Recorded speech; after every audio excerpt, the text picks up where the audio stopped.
जो श्रीमद् भागवत में नवधा भक्ति बताई गई है, श्रवणम कीर्तनम विष्णु स्मरणम पाद सेवनम अर्चनम वंदनम दास्यम सख्य आत्मनिवेदनम, इस नवधा भक्ति को जीवन में धारण करो। किसी भी धाम में और तीर्थ में रहने से ये नवधा भक्ति आपको ना कुछ किए भी सहज में प्राप्त हो जाती है। जैसे धाम में आप आए हैं तीर्थ में, यहां पर कितनी जगह भगवत नाम हो रहा है। सड़क पे बाहर निकलो तो रिक्शा वाले, ऑटो वाले सब राधे राधे चिल्ला रहे हैं, राधे राधे चिल्ला रहे हैं। तो श्रवण आप मत बोलिए, लेकिन सुन तो रहे हो, कानों में अंगुली लगा के तो नहीं चलोगे, ऐसे चलोगे सड़क पे? तो श्रवणम भी हो रहा है। और जब राधे राधे बोलेगा कोई आपसे, तो एक बार नहीं बोलोगे, दो बार नहीं बोलोगे। तो कीर्तन भी आपकी वाणी से हो रहा है, श्रवणम कीर्तनम, और परमात्मा का स्मरण भी हो रहा है। कहीं भी निकले, किसी ठाकुर जी के पट खुले मिल गए तो दर्शन तो करोगे, हाथ तो जोड़ोगे। कहीं कथा सुनने को मिल गई आपको तो दो शब्द ही कान में पड़ गए आपके। कहीं मंदिर में आरती हो रही है, कहीं भगवान के मंदिर में उत्सव हो रहा है। तो ये जो भागवत की जो नवधा भक्ति है, धाम में तीर्थ में रहने से आपको सहज में प्राप्त हो जाती, कुछ भी मत करिए।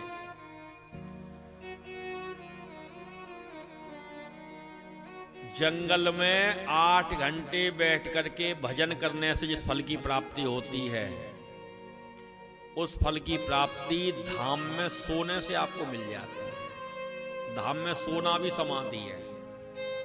कितने स्थान ऐसे हैं राम जी, जहां 24 घंटे अखंड कीर्तन चल रहा है, यहाँ की वातावरण में नाम गूंज रहा है। नवधा भक्ति को जीवन में धारण करो पहले, ये दूसरी सीढ़ी है। तीसरी सीढ़ी, तृतीय करें गुरु समुझ दक्ष सर्वज्ञ रसीलो। तीसरी सीढ़ी है, हम अपने जीवन में गुरु बनाएं। और गुरु कैसा होना चाहिए?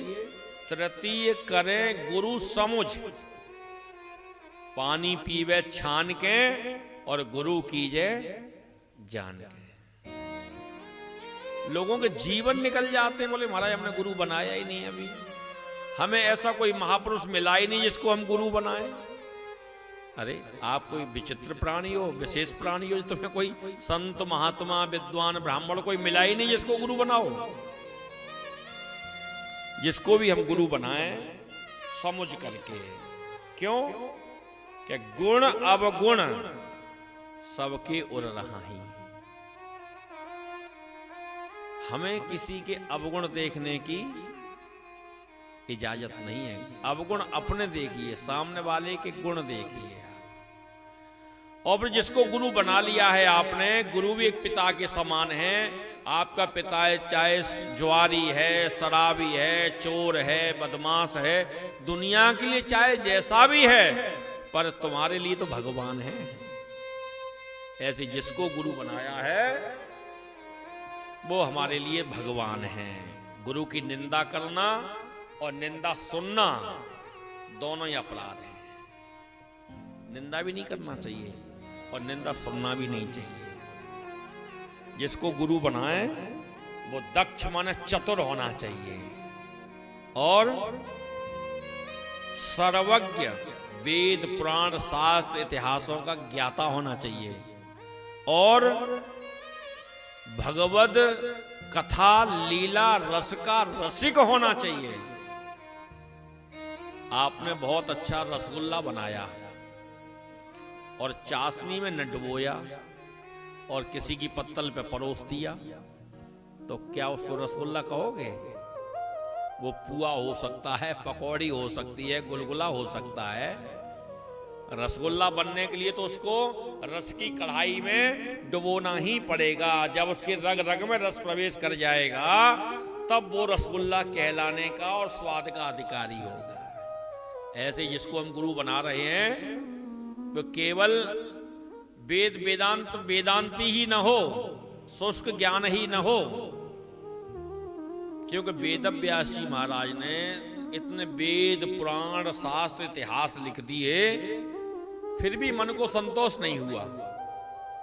तो देवर्षि नारद जी महाराज के कहने से उन्होंने चतुश्लोकी भागवत के 18,000 श्लोक लिख करके, क्योंकि चतुश्लोकी जो भागवत है भगवान परमात्मा नारायण के मुख से निश्रित है, और ये वो रस सिंधु है, इसमें से एक बिंदु भी अगर किसी जीवात्मा को मिल जाती है तो जीवन धन्य हो जाता है। प्रभु लीला कथाओं का रसिक होना चाहिए, जिसको हम गुरु बना रहे हैं। और जिसको हमने गुरु बना लिया, गुरु मंत्र मिल गया हमको, फिर क्या करें? उस मंत्र का इतना जाप करिए, इतना जाप करिए कि चौथे होए विरक्ति। जब आप भजन करने बैठते हो तो मन में एकांतता की आवश्यकता होती है कि नहीं? भजन एकांत में होता है या शोरगुल हल्ला गुल्ले में होता है? भजन और अध्ययन जितने एकांत में होगा और जितना प्रातः काल ब्रह्म मुहूर्त में होगा, उतना कारगर होगा आपके लिए।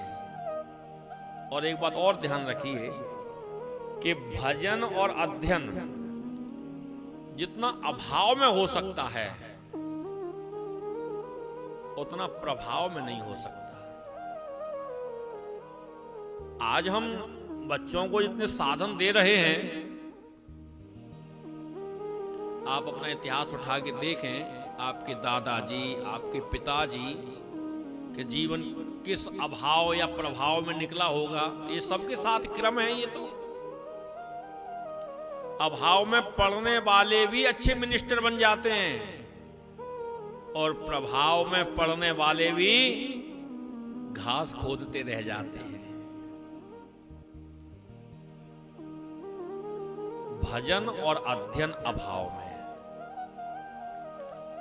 जो गुरु मंत्र मिला है उसका इतना जाप करें, चौथे होए विरक्ति।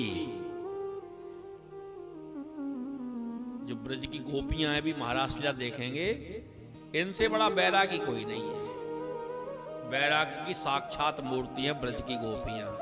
अभी कन्हैया की मुरली बजेगी, देखना अपना सब कुछ छोड़ करके, और स्थिति हो जाती है कि घर अंगना न सुहाए। चौथे होए विरक्ति, बसे बनराज वसीलो। और वैसे भी शास्त्रोक्त भी हमें संसार की परिवार की जो सेवा है वो 50 वर्ष तक,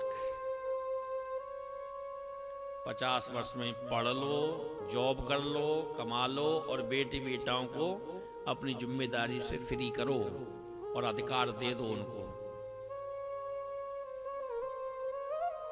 50 के बाद क्या आता है?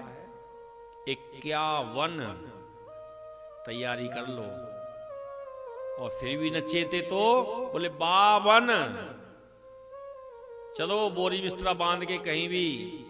बोले कौन से वन में जाएं? बोले वनम वृंदावनम नाम पसभ्यम नवकाननम, बंसी धाम वृंदावन। कहीं भी आश्रय ले लीजिए, केवल भजन करने के उद्देश्य से आइए, भक्ति के उद्देश्य से आप वृंदावन में आइए, तो कहीं न कहीं आपको आज भी प्रिया प्रीतम की कृपा का, दर्शन का एहसास आपको हो जाएगा। और आप भौतिक चश्मा लगा के आओगे, भौतिक सुख साधन की सूटकेस लेके आओगे, तो यहाँ सिवा गंदगी के अलावा कुछ नजर नहीं आएगा। लोग कहते हैं अंतरराष्ट्रीय स्तर पर वृंदावन की कितनी महिमा है, और जहाँ कितने योगी जी का इतना बड़ा शासन है, फिर भी कितनी गंदगी है, सब है। एक बात बताओ, कमल कहाँ खिलता है? कीचड़ में तो खिलता है। और गुलाब कहाँ खिलता है? कांटों में। तो भगवान तुम्हें कहाँ मिलेंगे? ये सफाई और ये ग्रीनरी और ये सब तो आपके शहर में और आपके घरों में ही बहुत कुछ है। वो सब चश्मा वहीं उतार करके आइए, यहाँ तो केवल भक्ति का चश्मा लगा के आओ। कहीं भी लता पता का आश्रय ले लो। वृंदावन के वृक्ष को मरम न जाने कोय, डाल डाल और पात पे श्री राधे राधे। कहीं से प्रसाद बट रहा है, कहीं से भी ले लो, एक पेट के लिए क्या दिक्कत है। किसी भी लता पता का आश्रय लेकर के ठाकुर जी का भजन करिए। यहाँ ऐसो आराम, सुख सुविधा और ग्रीनरी और ये सब मत देखिए जहां करके आप। कितने लोग आश्रमों में आज भी वास कर रहे हैं, न प्रसाद बनाने का झंझट, न कुछ, जो बना सेवा जमा कर दी और प्रसाद पा रहे हैं और भजन कर रहे हैं, कुटिया में रह रहे हैं। कितने लोग आज यहाँ पर फ्लैट लेकर के लोग रह रहे हैं। फ्लैट की थोड़ी जिम्मेदारी बढ़ जाती है, फ्लैट की थोड़ी जिम्मेदारी बढ़ जाती है। पहले आपने देखा हो धाम में, तीर्थ में लोग अपने पूर्वजों के नाम से कमरा बनाते थे, बोले जब तक जिए तब तक हम रहेंगे महाराज जी, उसके बाद फिर आश्रम का 100 झंझटों से मुक्त, न बिजली का बिल की चिंता, न पानी की चिंता, न भोजन बनाने की चिंता। कुछ कैश लेकर के आश्रम में जमा कर दिया ठाकुर जी की सेवा में, वहीं से प्रसाद की व्यवस्था हो गई आपके लिए। अब थोड़ा लोगों में ईगो आ गया, थोड़ा स्टैंडर्डता आ गई, तो थोड़ा लोग फिर फ्लैट लेकर के रहते हैं। लेकिन फ्लैट लेकर रहते हैं तो फिर बच्चों का आश्रय लेना पड़ता है, उनकी जी हजूरी करनी पड़ती है उनकी बच्चों की। फिर डेली यमुना का स्नान करना, बिहारी जी का दर्शन करना, परिक्रमा करना, नित्य सत्संग होता है, नित्य रासलीला होती है, जहाँ पर बहुत बढ़िया समय व्यतीत होता है। जहाँ पर आदमी अपने घर तो फिर भी बोर हो सकता है, यहाँ रहने वाला व्यक्ति बोर नहीं होता है। आनंद से वृंदावन का वास करिए। चौथे होए विरक्ति बसे बनराज वसीलो। उस वृंदावन में जाके क्या करें? किसी लता पता का आश्रय लेकर के पांचें भूले देह सुधे। आपको शरीर का भी होश न रहे, हम नहाए के नहीं, पेस्ट किया के नहीं, खाए के नहीं, कपड़े धोए के नहीं, ऐसी स्थिति जब हो जाए, पांचें भूले देह सुधे, जब ऐसी स्थिति हो जाएगी तो लोग आपको क्या कहेंगे फिर? पागल। ऐसे आप देखिए वृंदावन कितने पागल जमुना के किनारे पड़े मिल जाएंगे, कहीं भी तुमको ऐसे मिल जाएंगे। वास्तविक वो वृंदावन वास कर रहे हैं। कई लोग हमारे पास भी फोन करते हैं, परिचय हो गया तो फोन करते हैं, महाराज जी हम 2-4 दिन आना चाहते हैं, हमारे लिए रूम बुक करवा दीजिए। अब वो महाराज जी बनाते हैं, मानते हैं कि नौकर मानते हैं, तो भगवान जाने। उनको कहने में भी शर्म नहीं आती है। इधर तो इतना सम्मान दे रहे हो, महाराज जी और गुरु जी बना रहे हो, और इधर जो है महाराज जी हमारे लिए रूम बुक करवा देना। अब इस गेस्ट हाउस में नहीं मिलेगा तो उस गेस्ट हाउस में, उसमें नहीं मिलेगा तो उसमें, अब लेकर के मोटरसाइकिल और चक्कर काटने पड़ते हैं। साहब सेठ जी आ रहे हैं, रूम थोड़ा बिहारी जी के नज़दीक हो और भोजन प्रसाद की व्यवस्था हो। थोड़ा टॉयलेट देख लेना महाराज जी, टॉयलेट साफ सुथरा अच्छा हो और कमोड वाला मिल जाए तो बहुत अच्छी बात है। अब हम तुम्हारे लिए बाथरूम चेक करते डोले आश्रमों में कि भजन करें ठाकुर जी का, और जाते जाते क्या करोगे? जाते जाते सामने 1500 रुपए दे जाओगे हमको इससे।